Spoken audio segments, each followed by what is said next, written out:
मराठा समाजाला ओबीसीत आरक्षण देण्याच्या मुद्द्यावरून मनोज जरांगे पाटील हे चांगलेच आक्रमक झाले असून रविवारी मनोज जरांगेंनी राज्याचे उपमुख्यमंत्री देवेंद्र फडणवीस यांच्यावर गंभीर आरोप केले। त्यानंतर ते सागर बंगल्याच्या दिशेने रवाना झाले। मात्र पोलिसांनी संचारबंदी लागू केल्याने त्यांना पुन्हा अंतरवाली सराटीत परतावं लागलं।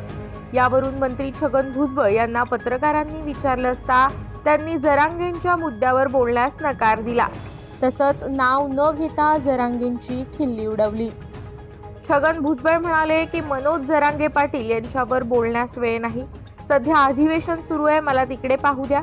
मी सध्या 2 जुन्या नाटकांचा अभ्यास करतोय, त्यांची जुळवाजुळव मी करत आहे। जवळजवळ नवीन स्क्रिप्टवर आहे। एक डॉक्टर काशीनाथ घाणेकर यांचं गृह खात्याला जेव्हा जाग येते आणि दुसरं म्हणजे सीमेवरून परत जा, त्यामुळे मला या मुद्द्यावर बोलायला वेळ नाही, अशा शब्दात भुजबळ यांनी जरांगेंची खिल्ली उडवली आहे। 2 जुनी नाटकं आहेत, त्यांचं सुद्धा जुळवाजुळव करण्याचं नवीन स्क्रिप्टमध्ये थोडंसं काम करत आहे। एक आहे म्हणतो डॉक्टर काशीनाथ घाणेकरांचं आहे, जेव्हा होम डिपार्टमेंटला जाग येते, आणि दुसरं आहे श्रीकांत मोघेंनी काम केलं होतं सीमेवरून परत जा। तर ही 2 नाटकांची जुळवाजुळव करायचं माझं काम आहे, त्यामुळे मग वेळ नाही आहे।